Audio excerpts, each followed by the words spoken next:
Dear students, what is the role of hormones in conservation of water by the nephron और by the kidneys? इसके हवाले से हम बात करेंगे कि दो हार्मोन्स हैं जो किडनीज़ में नेफ्रॉन के ऊपर मेनली एक्ट करते हैं फॉर कंजर्वेशन ऑफ वाटर। उसमें नंबर 1 हार्मोन है एल्डोस्टेरोन। एल्डोस्टेरोन हार्मोन एक मिनरेलोकॉर्टिकॉइड है। मिनरेलोकॉर्टिकॉइड उस हार्मोन को कहते हैं जो बॉडी में मिनरल्स को कंजर्व करता है, और ये हार्मोन सीक्रीट होता है एड्रीनल कॉर्टेक्स से। एड्रीनल ग्लैंड के आउटर पोर्शन को कहते हैं adrenal cortex. So this hormone is secreted from the adrenal cortex. ये नेफ्रॉन के कौन से पार्ट पर एक्ट करता है? ये नेफ्रॉन के असेंडिंग लिम्ब, जिसको हम थिक लिम्ब कहते हैं, उस पर एक्ट करता है। और ये करता क्या है? इस हार्मोन का फंक्शन है active Uptake of sodium ions. तो डियर स्टूडेंट, पहला हार्मोन जो वाटर की कंजर्वेशन के लिए ज़रूरी है वो है एल्डोस्टेरोन। एल्डोस्टेरोन एक मिनरेलोकॉर्टिकॉइड हार्मोन है जो मिनरल्स के लेवल को बॉडी में कंजर्व करता है, और इसमें 3 पॉइंट्स आपने याद रखने हैं। एल्डोस्टेरोन सीक्रीट कहाँ से होता है? एड्रीनल कॉर्टेक्स से सीक्रीट होता है। किस पार्ट पे नेफ्रॉन के एक्ट करता है? असेंडिंग लिम्ब पर एक्ट करता है। असेंडिंग लिम्ब को थिक लिम्ब भी बोलते हैं, और इसका फंक्शन क्या है? ये सोडियम आयंस को कंजर्व करता है, या एक्टिव अपटेक में इन्वॉल्व होता है। डियर स्टूडेंट्स, एक बात यहाँ पर याद रख लें, जब हम किसी भी चीज़ की बात करते हैं कि ये री एब्जॉर्ब हो गई या ये कंजर्व हो गई, तो इसका मतलब होता है कि ये मटेरियल बॉडी में मौजूद रहेगा, यूरिन में नहीं जाएगा। तो जब एल्डोस्टेरोन हार्मोन सीक्रीट होगा, ये असेंडिंग लिम्ब से थिक लिम्ब से वो सोडियम की री एब्जॉर्प्शन कंजर्वेशन करेगा।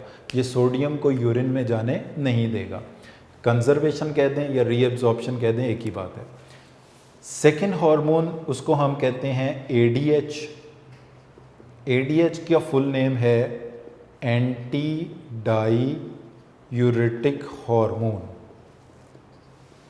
एंटी डाईयूरेटिक हार्मोन का एक और नाम भी इसको दिया जाता है, वो है वेसोप्रेसिन। अब ये हार्मोन कहाँ से सीक्रेट होता है? पहला पॉइंट ये है, this ADH hormone anti diuretic hormone is secreted from posterior lobe of pituitary gland. ये पिट्यूटरी ग्लैंड की पोस्टीरियर लोब से सीक्रेट होने वाला हार्मोन है। ये क्या काम करता है? ये नेफ्रॉन के जिस पार्ट पर एक्ट करता है, इसको हम कहते हैं collecting ducts.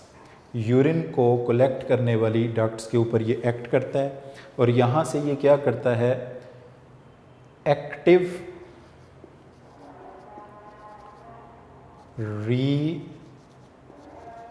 Absorption of water. यहाँ पर ये एक्टिवली वाटर को रीएब्जॉर्ब करवाने में इन्वॉल्व है। यहाँ पर आप देख सकते हैं अगेन वर्ड आया है रीएब्जॉर्प्शन। तो रीएब्जॉर्प्शन का मतलब है वाटर को कंजर्व करने में इन्वॉल्व है। एक इसी से रिलेटेड एक डिजीज़ है ADH हार्मोन से, इसको नाम दिया जाता है डायबिटीज़ इंसिपिडस का। Dear student, diabetes insipidus is due to lack of ADH। अगर किसी पर्सन की बॉडी में ADH हार्मोन पैदा नहीं होता तो उसको जो डिसऑर्डर होगा उसको कहेंगे diabetes insipidus. It is characterised by polyuria. Polyuria का मतलब है फ्रीक्वेंट यूरिनेशन। ऐसे पर्सन को again and again urination feel होगी। और पॉलीडिप्सिया, पॉलीडिप्सिया का मतलब है ग्रेट थ्रस्ट, उसको प्यास बहुत ज़्यादा लगेगी। वो यहाँ से हम देख सकते हैं, अगर किसी पर्सन की बॉडी में ADH हार्मोन पैदा नहीं होता तो इसका फंक्शन था active reabsorption of water. ADH ना होने की वजह से उस पर्सन की बॉडी में वाटर कंजर्व नहीं होगा और बहुत ज़्यादा वाटर यूरिन की शक्ल में बॉडी से पास आउट होता जाएगा। बहुत ज़्यादा वाटर वाला यूरिन, फ्रीक्वेंट यूरिनेशन को हम कहते हैं पॉलीयूरिया, जिसकी वजह से बॉडी में पानी की कमी होगी। पॉलीडिप्सिया, उस पानी की कमी को पूरा करने के लिए प्यास लगेगी। एक और डायबिटीज़ है, उसका नाम है डायबिटीज़ मेलाइटस। तो डियर स्टूडेंट्स, ये अब आपने फ़र्क याद रखना है कि डायबिटीज़ इंसिपिडस और डायबिटीज़ मेलाइटस में क्या फ़र्क है। Diabetes mellitus is due to lack of insulin. ये इंसुलिन के ना होने की वजह से होती है और इस बीमारी में ब्लड ग्लूकोज कंसंट्रेशन इंक्रीज हो जाती है and it is characterised by 3 things: polyuria, polydipsia and polyphagia. Diabetes mellitus का मतलब है लैक ऑफ इंसुलिन। अगर किसी वजह से बॉडी में इंसुलिन पैदा नहीं होती तो ब्लड में ग्लूकोज कंसंट्रेशन बढ़ जाएगी। BGC stands for blood glucose concentration. Polyuria, इसमें भी फ्रीक्वेंट यूरिनेशन होगी, बॉडी में पानी की कमी होगी, प्यास ज़्यादा लगेगी। पॉलीडिप्सिया, ये वो सिम्टम है जो डायबिटीज़ मेलाइटस में है मगर डायबिटीज़ इंसिपिडस में नहीं है। पॉलीफेजिया, भूख ज़्यादा लगना, बार बार खाना खाना। तो ये डिफरेंस याद रखिएगा कि ADH के ना होने से डायबिटीज़ इंसिपिडस होता है, जिसमें large volume of dilute urine पैदा होता है, प्यास बहुत ज़्यादा लगती है, और इंसुलिन के ना होने से डायबिटीज़ मेलाइटस होता है। तो डियर स्टूडेंट, इस तरह से ये दोनों हार्मोन्स जो हमने डिस्कस किए, एल्डोस्टेरोन और ADH, मिलकर बॉडी में वाटर को, सोडियम को कंजर्व करने में हेल्प करते हैं। डियर स्टूडेंट्स, ओवरऑल अगर हम सारे किडनीज़ के फंक्शन को यहाँ पर समराइज़ करें तो पहला किडनी का फंक्शन है एक्सक्रीशन। किडनी क्योंकि नाइट्रोजनस वेस्ट को यूरिन की फॉर्म में बॉडी से निकालते हैं और नाइट्रोजनस वेस्ट के बॉडी से एलिमिनेट होने को एक्सक्रीशन कहा जाता है। इसके अलावा अगर हमारी बॉडी में पानी कम हो तो किडनीज़ बॉडी को में पानी को कंजर्व कर सकते हैं, या अगर बॉडी में पानी ज़्यादा हो तो एक्स्ट्रा पानी को बॉडी से निकाल सकते हैं। वाटर और सॉल्ट के लेवल को बॉडी में मेंटेन रखने को ऑस्मोरेगुलेशन कहते हैं। तो किडनी का फंक्शन एक्सक्रीशन भी है और किडनी का फंक्शन ऑस्मोरेगुलेशन भी है। इसके अलावा किडनी और भी कुछ छोटे फंक्शन परफॉर्म करता है, जैसे किडनी हेल्प करता है ब्लड प्रेशर को मेंटेन रखने में। यूरिन का वॉल्यूम कम होने या ज़्यादा होने से ब्लड प्रेशर अफेक्ट होता है। इसी तरह ब्लड वॉल्यूम को मेंटेन करने में हेल्प करते हैं किडनीज़। और वो ट्यूब्यूलर सिक्रीशन का जो पॉइंट हमने पढ़ा था कि ट्यूब्यूलर सिक्रीशन में हाइड्रोजन आयन सिक्रीट होते हैं, तो हम ये कहेंगे कि kidney also help in maintenance of acid base balance. Body का जो एसिड बेस बैलेंस है इसको मेंटेन करने में भी हेल्प करते हैं। और kidneys are also helpful in formation of red blood cells. Formation of red blood cells, इसकी अगर हम टर्मिनोलॉजी में बात करें तो इसको हम नाम देते हैं इरिथ्रोपोइसिस का। पोइसिस का मतलब होता है फॉर्मेशन और इरिथ्रोसाइट रेड ब्लड सेल। इस हवाले से एक बात आपको बता दें कि क्यों किडनीज़ इन्वॉल्व होते हैं फॉर्मेशन ऑफ RBCs में। बिकॉज़ ये एक हार्मोन पैदा करते हैं जिसका नाम है इरिथ्रोपोइटिन, और ये हार्मोन RBCs के बनाने में इन्वॉल्व है। तो हम ये भी कह सकते हैं कि किडनीज़ का एक फंक्शन हार्मोन पैदा करना भी है।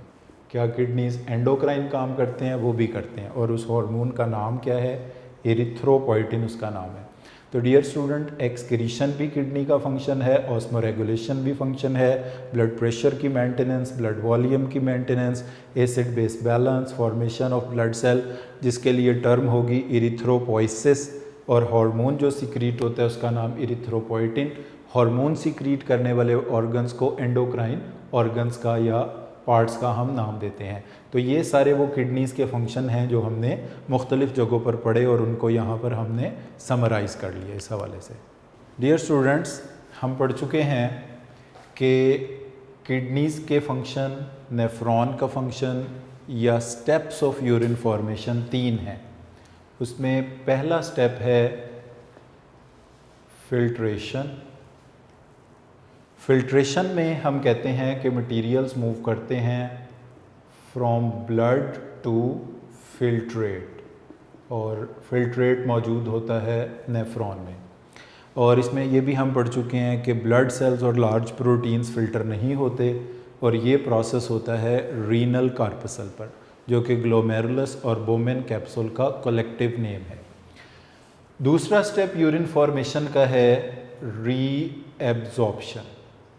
रीएब्जॉर्प्शन का मतलब है movement of materials from the filtrate back to blood. अब इसमें नाइट्रोजनस बेस फिल्ट्रेट में से रीएब्जॉर्ब नहीं होते, ज़रूरी पानी, ज़रूरी चीज़ें रीएब्जॉर्ब होती हैं। इसके हवाले से एक बहुत इम्पॉर्टेंट एमसीक्यू है। अगर आपसे पूछा जाता है कि नेफ्रॉन का वो कौन सा पार्ट है जहाँ पे मोस्ट ऑफ द रीएब्जॉर्प्शन होती है, तो वो नेफ्रॉन का पार्ट है प्रॉक्सिमल कॉन्वोलेटेड ट्यूब्यूल, जहाँ पर सबसे ज़्यादा रीएब्जॉर्प्शन होती है। और मेनली ग्लूकोज या इस तरह के जितने भी इसेंशियल कॉन्स्टिट्यूएंट्स हैं, ये 100% पीसीटी में रीएब्जॉर्ब हो जाते हैं। तो इसके हवाले से 2 एमसीक्यू बनते हैं, मैं दोनों स्टेटमेंट्स आपको बता देता हूँ। Which of the following part of nephron is mostly involved in conservation of or reabsorption of glucose? तो आंसर होगा PCT। या most of the useful constituent from the filtrate are reabsorbed in PCT। इसके अलावा reabsorption loop of Henle में भी होती है, DCT में भी होती है, कलेक्टिंग डक्ट्स में भी होती है। डियर स्टूडेंट्स, यूरिन फॉर्मेशन के 3 स्टेप्स हैं। इन तीनों स्टेप्स को हम फंक्शन ऑफ नेफ्रॉन भी कह सकते हैं, फंक्शन ऑफ किडनी भी कह सकते हैं। अगर आपको फंक्शन ऑफ नेफ्रॉन लिखने के लिए है तो भी यही 3 स्टेप्स लिखने हैं। फंक्शन ऑफ नेफ्रॉन हो या फंक्शन ऑफ किडनी, एक ही बात है। और अगर फॉर्मेशन, यूरिन फॉर्मेशन के स्टेप्स लिखने हैं तब भी यही स्टेप्स हैं। पहला स्टेप है फिल्ट्रेशन। फिल्ट्रेशन का मतलब है movement of material from the blood to the lumen of nephron, और ल्यूमेन ऑफ नेफ्रॉन में मौजूद है फिल्ट्रेट। फिल्ट्रेशन का प्रोसेस नेफ्रॉन के रीनल कार्पसल पर होता है, और रीनल कार्पसल बोमेन कैप्सूल और ग्लोमेरुलस को कलेक्टिवली बोलते हैं। फिल्ट्रेशन में सिर्फ 2 चीज़ें फ़िल्टर नहीं हो सकती, बाकी सारे मटेरियल ब्लड के फ़िल्टर हो सकते हैं। ब्लड सेल फ़िल्टर नहीं होते और लार्ज प्रोटीन्स फ़िल्टर नहीं होते। उसके बाद दूसरा स्टेप है रीएब्जॉर्प्शन। रीएब्जॉर्प्शन में मटेरियल्स मूव करते हैं फिल्ट्रेट से वापस ब्लड में, इसीलिए इसके नाम के साथ री का वर्ड लगाया है। यानी पहले मटेरियल ब्लड से फिल्ट्रेट में आए, अब अगर फिल्ट्रेट से वापस ब्लड में जाएंगे तो इसको कहेंगे रीएब्जॉर्प्शन। रीएब्जॉर्प्शन के हवाले से चंद क्वेश्चंस हैं कि सबसे ज़्यादा रीएब्जॉर्प्शन कहाँ पर होती है, तो वो होती है पीसीटी, प्रॉक्सिमल कॉन्वोलेटेड ट्यूब्यूल में। इसके हवाले से एक एमसीक्यू भी पूछा जाता है कि most of the useful constituent from filtrate are reabsorbed in, तो इसका आंसर होगा पीसीटी। जैसे कि ग्लूकोज बहुत इंपॉर्टेंट कॉन्स्टिट्यूएंट है फिल्ट्रेट का, ये 100%, या इस तरह के और न्यूट्रिएंट्स भी 100% प्रॉक्सिमल कॉन्वोलेटेड ट्यूब्यूल में रीएब्जॉर्ब हो जाते हैं। इसके अलावा रीएब्जॉर्प्शन का प्रोसेस लूप ऑफ हेनले में भी होता है, डीसीटी में भी होता है, कलेक्टिंग डक्ट्स में भी होता है। रीएब्जॉर्प्शन का प्रोसेस यहाँ पर सब में होता है। तीसरा और जो मोस्ट इम्पॉर्टेंट प्रोसेस है वो है ट्यूब्यूलर सिक्रीशन। इसका मतलब होता है movement of materials from the filtrate back to the blood, from the blood to the filtrate. इसमें मटेरियल्स मूव करके जाते हैं from the blood to filtrate. मगर यहाँ पर ये प्रोसेस उस तरह से फिल्ट्रेशन का प्रोसेस नहीं है कि पोर्स में से मटेरियल गुजर कर नेफ्रॉन में, ल्यूमेन में चले जाएंगे। ये प्रोसेस डिफरेंट तरीके से होता है। जैसे फॉर एग्ज़ाम्पल, ये अगर हमारे पास लूप ऑफ हेनले है, उसका थिक लिम, थिन लिम, और ये हमारे पास डिस्टल कॉन्वोलेटेड ट्यूब्यूल है। इसको अगर हम मैग्नीफाई करके देखते हैं तो इसमें ये हमारे पास एंडोथीलियल सेल्स हैं कैपिलरीज़ के। कैपिलरीज की थिकनेस डियर स्टूडेंट सिर्फ एक सेल की होती है और उन सेल्स को कहा जाता है endothelial cell.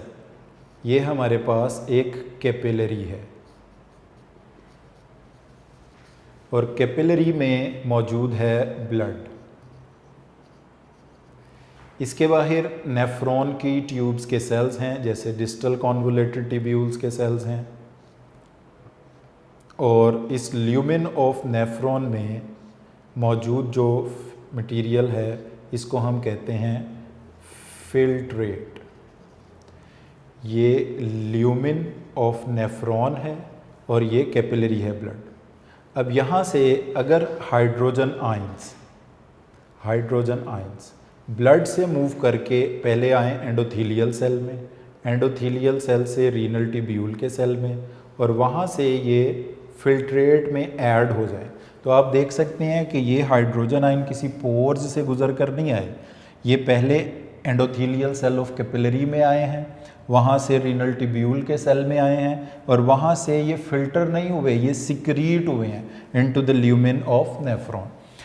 Dear student, mostly ऐसा होता है कि हम कुछ ऐसी चीज़ें खाते हैं जो एसिडिक होती हैं, जैसे विनेगर है, अचार, पिकल्स हैं, या योगर्ट है, जिनके अंदर लैक्टिक एसिड, एसिटिक एसिड, इस तरह के एसिड्स मौजूद होते हैं। तो हम जानते हैं कि हमारे जो ब्लड की पीएच है उसकी रेंज है 7.35 से 7.45 के बिटवीन, और एवरेज ये पीएच बनती है 7.4। और ब्लड जो है वो बफर के तौर पर एक्ट करता है और अपनी पीएच में चेंज को रेजिस्ट करता है। तो किस तरह से ब्लड अपनी पीएच को मेंटेन करता है? जो एसिडिक चीज़ें हम खाते हैं वो हमारे डाइजेस्टिव सिस्टम में जाती हैं, हाइड्रोजन आयंस एब्जॉर्ब होकर ब्लड में आते हैं। ये ब्लड जब किडनीज़ के पास पहुंचता है तो किडनी इस ब्लड में से हाइड्रोजन आयन को फिल्टर नहीं क्या करते हैं, सिक्रीट करते हैं। इस तरह से एक्स्ट्रा हाइड्रोजन आयन ब्लड से निकलकर पहले कैपिलरी के सेल में, फिर ट्यूब्यूल्स के सेल में, फिर ल्यूमेन में सिक्रीट हो जाते हैं। इस तरह हम कहते हैं कि जो यूरिन की पीएच है वो वेरी करती है बिटवीन 4 to 8। यहाँ पर आप देख सकते हैं कि यूरिन की पीएच अगर 4 है तो वो बहुत ज़्यादा एसिडिक है, 8 है तो अल्कलाइन है। एसिडिक अल्कलाइन दोनों तरह का यूरिन हो सकता है। तो जब हाइड्रोजन आयन हमारे ब्लड में बढ़ते हैं, उन एक्स्ट्रा हाइड्रोजन आयंस को यूरिन में किस तरह से भेजा जाता है? ट्यूब्यूलर सिक्रीशन के ज़रिए भेजा जाता है, और वो एक्स्ट्रा हाइड्रोजन आयन फिर यूरिन के ज़रिए बॉडी से पास आउट हो जाते हैं। डियर स्टूडेंट्स, इन तीनों प्रोसेसेस के हवाले से 2 MCQ हैं जो पूछे जाते हैं। नंबर 1 है विच ऑफ द फॉलोइंग, यानी कि ऑप्शन ये 3 है, which of the following process is most selective. तो इन तीनों में से कौन सा प्रोसेस मोस्ट सिलेक्टिव है? तो हम देखते हैं। फिल्ट्रेशन में हमने बात की थी कि 2 चीज़ें मूव नहीं करती, रेड ब्लड सेल मूव नहीं करते, लार्ज प्रोटीन्स मूव नहीं करते, तो इसका मतलब है सिलेक्टिव है। रीएब्जॉर्प्शन में यूज़फुल कॉन्स्टिट्यूएंट मूव करते हैं, जैसे यूरिया की रीएब्जॉर्प्शन नहीं होती। ट्यूब्यूलर, ये भी सिलेक्टिव है। ट्यूब्यूलर सिक्रीशन सिर्फ हाइड्रोजन आयन की है। तो इन तीनों ही वैसे तो सिलेक्टिव हैं, बट मोस्ट सिलेक्टिव प्रोसेस कौन सा होगा इनमें से? सिक्रीशन। अगर आप इसको ट्यूब्यूलर सिक्रीशन कहेंगे तो भी ठीक है, सिर्फ सिक्रीशन बोलेंगे तो भी ठीक है। एक और इसी तरह का क्वेश्चन है, which of the following process is least selective. पहले हमने मोस्ट सिलेक्टिव कहा है, अब हम कह रहे हैं लीस्ट सिलेक्टिव। तो लीस्ट सिलेक्टिव डियर स्टूडेंट इसमें से कौन सा प्रोसेस होगा? वो फिल्ट्रेशन का प्रोसेस होगा। तो मोस्ट सिलेक्टिव प्रोसेस जो है वो सिक्रीशन है, क्योंकि वो सिर्फ हाइड्रोजन आयंस और कुछ ड्रग्स की होती है, और जो लीस्ट सिलेक्टिव प्रोसेस है वो इसमें से फिल्ट्रेशन का है। तो डियर स्टूडेंट्स, यूरिन फॉर्मेशन के या फंक्शन ऑफ नेफ्रॉन और किडनी के ये 3 स्टेप्स हैं जिनको हमने इन डिटेल डिस्कस किया: filtration, reabsorption and tubular secretions. Dear students, kidneys के प्रॉब्लम में जो सेकेंड मेजर प्रॉब्लम है वो है रीनल फेलियर। रीनल फेलियर या किडनी फेलियर भी इसको हम कहते हैं, जिसमें ग्रेजुअली नेफ्रॉन अपना काम करना छोड़ देते हैं।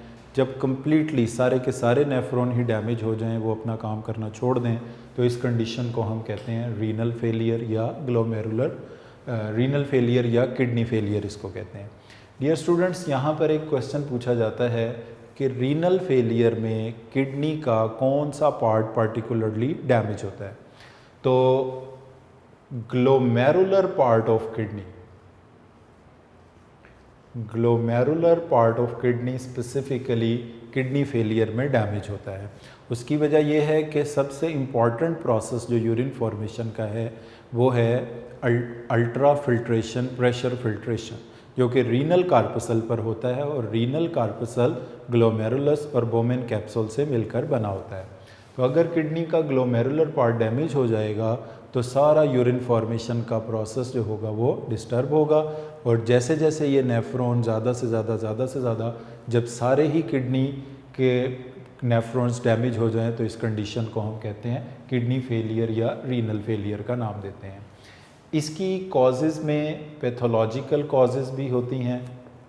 पैथोलॉजिकल का मतलब है वो किसी डिज़ीज़ की वजह से होती हैं या इसकी कुछ केमिकल कॉजेज़ भी होती हैं, जैसे कुछ ऐसी ड्रग्स जो किडनीज़ के अंदर, किडनीज़ जिनको टॉलरेट नहीं कर सकते, अगर उन ड्रग्स का इंटेक कर लिया जाए, या ड्रग एडिक्शन है, या हाई सॉल्ट्स वाले हाई कंसनट्रेटेड डोजेज के अंदर किसी ड्रग को यूज़ कर लिया गया, तो ये केमिकल एब्यूज़, ड्रग एब्यूज़ में आएगा जो किडनी फेलियर, रीनल फेलियर का बाइस बन सकता है। इसके अलावा किडनीज़ में होने वाली कुछ मेटाबॉलिक डिजीज़ भी इसकी वजह बन सकती हैं, जैसे डायबिटीज़ में लाइटस वजह बन सकती है, हाइपरटेंशन वजह बन सकती है, और कोई और किडनीज़ का इन्फेक्शन जो है वो भी रीनल किडनी के फेलियर का बाइस बन सकता है। किडनी फेलियर में डियर स्टूडेंट्स जो कॉम्प्लिकेशन देखने में नज़र आती हैं वो है high level of urea in blood, blood में यूरिया का लेवल बढ़ जाता है। पहले भी हम इस बात को डिस्कस कर चुके हैं कि यूरिया साइकिल के नतीजे में लिवर में बनता है, जिगर में बनता है, वहाँ से यूरिया ब्लड में आता है, ब्लड से ये यूरिया फ़िल्टर होके यूरिन के ज़रिए बॉडी से पास आउट हो जाता है। तो ब्लड में यूरिया को बढ़ाना या ब्लड में यूरिया लिवर से आता है, मगर ब्लड से यूरिया को निकालना काम किसका है? किडनीज़ का। तो इसके हवाले से एक क्वेश्चन भी हम करते हैं कि अगर किसी एक्सपेरिमेंटल एनिमल का हम किडनी भी निकाल दें और लिवर भी निकाल दें तो ब्लड यूरिया लेवल पे क्या फ़र्क पड़ेगा? मैं फिर स्टेटमेंट बताता हूँ इसकी। What will happen to the blood urea level if both liver and kidneys are remove from an experimental animal. तो डियर स्टूडेंट्स, इसको लॉजिकली अगर हम देखें, इंक्रीज़, डिक्रीज़, कांस्टेंट, इन्हीं चीज़ों में से कुछ होना चाहिए। अगर लिवर नहीं है तो ब्लड में यूरिया का लेवल बढ़ेगा नहीं, क्योंकि ब्लड में यूरिया को लाना लिवर का काम है। किडनीज़ भी नहीं है तो यूरिया ब्लड में कम भी नहीं होगा, जितना ब्लड में यूरिया मौजूद होगा उतना ही रहेगा। तो इसलिए high level of urea observe हो रहा है, क्योंकि रीनल फेलियर हो गया है, किडनी फेलियर हो गया है। दूसरी इसकी जो रीज़न, जो चीज़ कॉम्प्लिकेशन इसमें देखने में आती है वो है एनीमिया। एनीमिया डियर स्टूडेंट्स कहते हैं हम lack of red blood cells को। अब आरबीसीज़ की कमी किडनी फेलियर से क्या रिलेशन है? उसकी एक वजह तो ये भी है कि किडनीज़ में एक हार्मोन पैदा होता है जिसका नाम है इरिथ्रोपोइटिन। ये erythropoietin hormone formation of RBCs में हिस्सा लेता है। अब इरिथ्रोपोइटिन नहीं होगा तो आरबीसीज़ नहीं बनेंगे और अल्टीमेटली आरबीसीज़ की कमी हो जाएगी। एक ये रीज़न भी, और दूसरी रीज़न ये है कि ब्लड में जब यूरिया लेवल बढ़ता है तो ये यूरिया डिफ्यूज़ करके रेड ब्लड सेल में जाता है, जो कि आरबीसीज़ की डिस्ट्रक्शन का बाइस बनता है। तो रीनल फेलियर और किडनी फेलियर में ये दो बड़ी कॉम्प्लिकेशंस हमें नज़र आती हैं, high level of urea in blood and lack of RBCs which is called anaemia. Dear students, renal failure, kidney failure partial भी हो सकता है, कंप्लीट भी हो सकता है। हाई डिग्री रीनल फेलियर को कहा जाता है uraemia. High degree renal failure को बोला जाएगा यूरीमिया। अब इस यूरीमिया में को ट्रीट करने का क्या तरीकाकार है? इसके लिए हमारे पास दो ऑप्शंस हैं। पहला ऑप्शन है डायलिसिस, जो कि एक टेम्परेरी मैयर है, आर्जी तरीक़ाकार है। आर्जी तरीके से ब्लड से वेस्ट मटेरियल को, नाइट्रोजनस वेस्ट को निकाला जाता है। तो डायलिसिस को हम डिफ़ाइन भी ऐसे ही करते हैं, artificial ways to remove nitrogenous waste, specifically urea from the blood, इसको हम कहते हैं डायलिसिस। डायलिसिस करने के दो तरीके हैं। जो पुराना ट्रिवियल मेथड इस्तेमाल होता था, इसको हम कहते हैं peritoneal dialysis.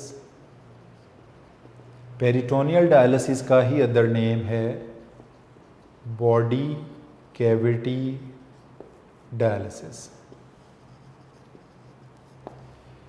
Dear students, in peritoneal dialysis और बॉडी कैविटी डायलिसिस, ये जो हमारी एब्डोमिनल कैविटी है, इसमें मुख्तलिफ़ किस्म के ऑर्गन्स विसरा पड़े हुए हैं। इन ऑर्गन्स विसरा को एक मेम्ब्रेन ने सराउंड किया हुआ है। उस मेम्ब्रेन को बोलते हैं पेरिटोनियल मेम्ब्रेन। पेरिटोनियल मेम्ब्रेन, और इसके अंदर कैविटी को कहते हैं पेरिटोनियम। तो पेरिटोनियम एक एब्डोमिनल कैविटी है जिसको ऑल अराउंड पेरिटोनियल मेम्ब्रेन ने सराउंड किया हुआ है। अब इस पेरिटोनियल मेम्ब्रेन की दो लेयर्स होंगी। एक आउटर लेयर होगी जो कि बॉडी वॉल के अलोंग होगी, एब्डोमिनल वॉल, बैक, फ्रंट, हर तरफ। एक इसकी इनर लेयर होगी। इनर लेयर वो होगी जिसने सराउंड किया होगा ऑर्गन को विसरा भी कहते हैं, विसरल लेयर भी कह सकते हैं आप। तो ये जो पेरिटोनियल मेम्ब्रेन की आउटर और इनर मेम्ब्रेन के दरमियान कैविटी स्पेस बचेगी, इसको हम कहते हैं पेरिटोनियम। तो पेरिटोनियल डायलिसिस में इस स्पेस को यूज़ किया जाएगा, इस वजह से इस डायलिसिस का नाम रखा गया है पेरिटोनियल डायलिसिस या बॉडी कैविटी डायलिसिस। तो डियर स्टूडेंट्स, इस डायलिसिस में किया क्या जाता है, एक ट्यूब बॉडी के अंदर इंसर्ट की जाती है। उस ट्यूब को बोला जाएगा कैथेटर। इस कैथेटर के ज़रिए एक fluid body cavity, peritoneal cavity में पंप किया जाएगा। उस फ्लूइड को कहते हैं dialysis fluid. Dialysis fluid usually body के लिए, ब्लड के लिए एक आइसोटोनिक फ्लूइड होता है। कैथेटर के ज़रिए एब्डोमिनल कैविटी के अंदर, पेरिटोनियल कैविटी के अंदर जब इस फ्लूइड को पंप किया जाएगा तो this fluid will spend some time in the peritoneal abdominal cavity. जो डाइजेस्टिव ऑर्गन के ब्लड कैपिलरीज में ब्लड मौजूद है, किडनी फेलियर, रीनल फेलियर की वजह से उसमें यूरिया का लेवल बहुत ज़्यादा है।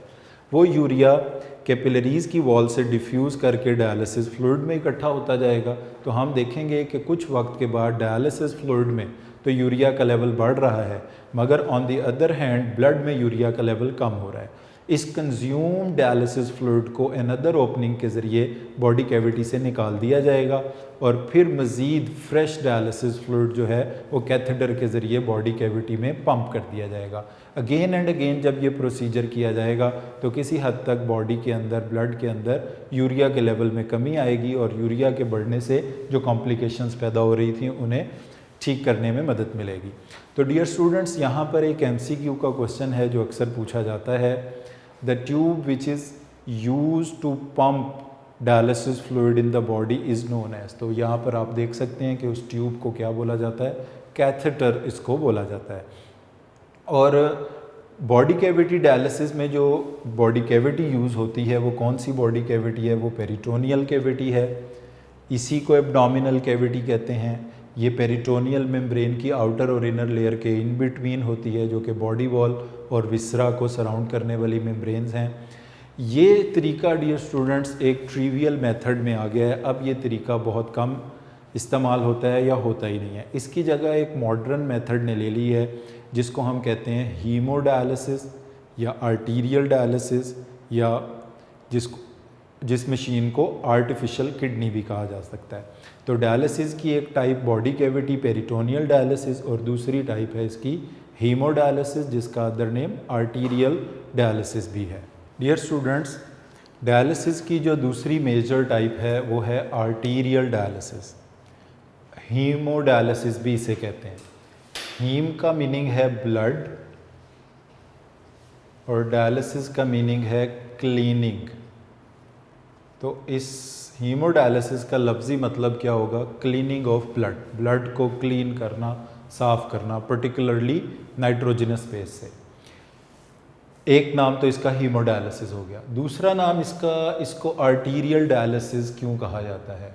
डियर स्टूडेंट्स, ये जो हीमोडायलिसिस के लिए मशीन है या आर्टीरियल डायलिसिस के लिए मशीन है, इसको कहा जाता है डायालाइज़र या इसको कहा जाता है आर्टिफिशियल किडनी। जिस प्रिंसिपल के ऊपर नेचुरल किडनी ऑपरेट करती है, उसी प्रिंसिपल के ऊपर इस डायलाइज़र को, आर्टिफिशियल किडनी को बनाया जाता है। तो डियर स्टूडेंट्स, अगर आपसे ये क्वेश्चन पूछा जाए कि ह्यूमन किडनी कौन सा ब्लड फिल्टर करती है, आर्टीरियल ब्लड या वेनस ब्लड, तो ये क्लियरली एविडेंट है, हम पहले भी बात कर चुके हैं कि किडनीज़ की तरफ ब्लड आता है रीनल आर्टरी से, वापस ब्लड जाता है रीनल वेन से। तो ऑब्वियसली जो ब्लड किडनी फिल्टर कर रहे हैं वो रीनल आर्टरी का ब्लड है। तो क्योंकि नेचुरल किडनी भी आर्टीरियल ब्लड को फिल्टर करता है, इसलिए डायलाइज़र जो है या आर्टिफिशियल किडनी जो है वो भी आर्टीरियल ब्लड को ही फिल्टर करेगा, इसलिए इसको नाम दिया जाता है आर्टीरियल डायलिसिस का। और हीमोडायलिसिस भी कहा जाता है क्योंकि इसमें ब्लड को क्लीन किया जाता है। डियर स्टूडेंट, अगर हम इसको एक स्केच की फॉर्म में देखें, एक ऐसा पेशेंट जो रीनल फेलियर से सफ़र कर रहा है, इसका आर्टीरियल ब्लड लिया जाएगा क्योंकि नेचुरल किडनी भी आर्टरी के ब्लड को फिल्टर करता है, आर्टिफिशियल किडनी भी आर्टीरियल ब्लड को फिल्टर करेगा। इसको एक मशीन से गुजारा जाएगा जिसकी बेसिक कंस्ट्रक्शन कुछ इस तरह से है कि इसके अंदर बहुत सारी इंटरकनेक्टेड ट्यूब्स हैं। ये सारी जो इंटरकनेक्टेड ट्यूब्स हैं ये एक सेमी परमिएबल मेम्ब्रेन से बनी हुई हैं जो कुछ मटेरियल को तो गुजरने देती है और कुछ मटेरियल को गुजरने नहीं देती। All these tubes are interconnected to each other.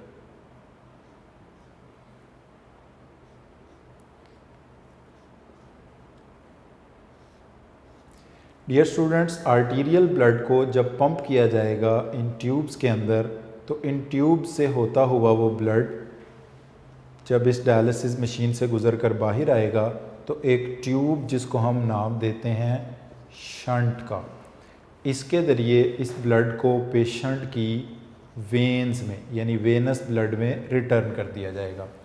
तो आप देख सकते हैं इन ट्यूब्स जो कि सेमी परमिएबल मेम्ब्रेन से बनी हैं, इनके अंदर से ब्लड मूव कर रहा है।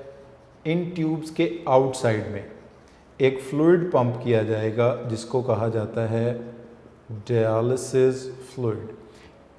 अब आप देख सकते हैं कि ब्लड के फ्लो की डायरेक्शन इस डायग्राम के मुताबिक डाउनवर्ड है और डायलिसिस फ्लूइड के फ्लो की डायरेक्शन अपवर्ड है।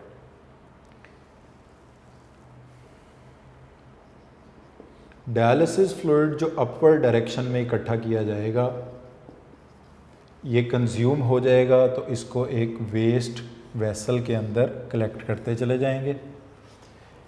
डायलिसिस फ्लूइड अपवर्ड डायरेक्शन में मूव कर रहा है outside the tubes, blood move कर रहा है inside the tubes downward direction में। तो ब्लड के फ्लो और डायलिसिस फ्लूइड के फ्लो की डायरेक्शन एक दूसरे के अपोजिट है, काउंटर है। जैसे जैसे ये blood first tube, second, third, fourth से गुजरता जाएगा, इस ब्लड में से यूरिया डिफ्यूज़ करके डायलिसिस फ्लूइड में आता जाएगा। उसकी वजह यह है कि डायलिसिस फ्लूइड में यूरिया की कंसंट्रेशन कम है और ब्लड में यूरिया की कंसंट्रेशन ज़्यादा है। इसी तरह और मेटाबॉलिक वेस्ट भी। तो ग्रेजुअली जैसे जैसे ये ब्लड इन ट्यूब से पास करेगा, ये क्लीन होता चला जाएगा और आफ्टर क्लीनिंग शंट के ज़रिए इसको पेशेंट की वेन में रिटर्न कर दिया जाएगा। डियर स्टूडेंट्स, ये वो तरीका है जिसमें इस मशीन को, पूरे सेटअप को कहा जाता है डायलाइज़र या आर्टिफिशियल किडनी। और आपने देखा इसमें पेशेंट का आर्टीरियल ब्लड लिया जाता है फ़िल्टर करने के लिए, क्लीन करने के बाद उसको पेशेंट की वेन्स के ज़रिए वापस रिटर्न कर दिया जाता है। ये तरीका वो तरीका है डायलिसिस का जो ज़्यादा फ्रीक्वेंटली यूज़ होता है। यहाँ पर डियर स्टूडेंट हम साथ ही बात करेंगे किडनी ट्रांसप्लांट की। क्योंकि जो डायलिसिस है ये एक टेम्परेरी ट्रीटमेंट है। जो परमानेंट ट्रीटमेंट है किडनी फेलियर, रीनल फेलियर का, यूरीमिया का, वो किडनी ट्रांसप्लांट है। और किडनी ट्रांसप्लांट के लिए प्रेफरेबली हम जो किडनी यूज़ करते हैं वो किसी ब्लड रिलेटिव का यूज़ करते हैं, जिसका ब्लड ग्रुप मैच करता हो, जिसके टिश्यूज़ की केमिकल कॉम्पोजिशन मैच करती हो। हेल्दी किडनी को ट्रांसप्लांट कर देते हैं पेशेंट की बॉडी में, जिससे वो अपने नॉर्मल किडनीज़ के फंक्शन परफॉर्म करने के काबिल हो जाता है। यहाँ पर ये ज़रूरी है कि मैचिंग डोनर हो।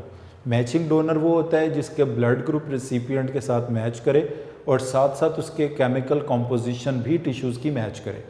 अगर केमिकल कॉम्पोजिशन टिश्यूज़ की मैच नहीं करती तो ट्रांसप्लांटेड किडनी भी डिस्ट्रॉय, डैमेज हो सकता है due to the immune response. तो डियर स्टूडेंट्स, याद रख लें कि परमानेंट ट्रीटमेंट रीनल और किडनी फेलियर का किडनी ट्रांसप्लांट है, जबकि टेम्परेरी ट्रीटमेंट जो है इसका डायलिसिस है। Thank you very much.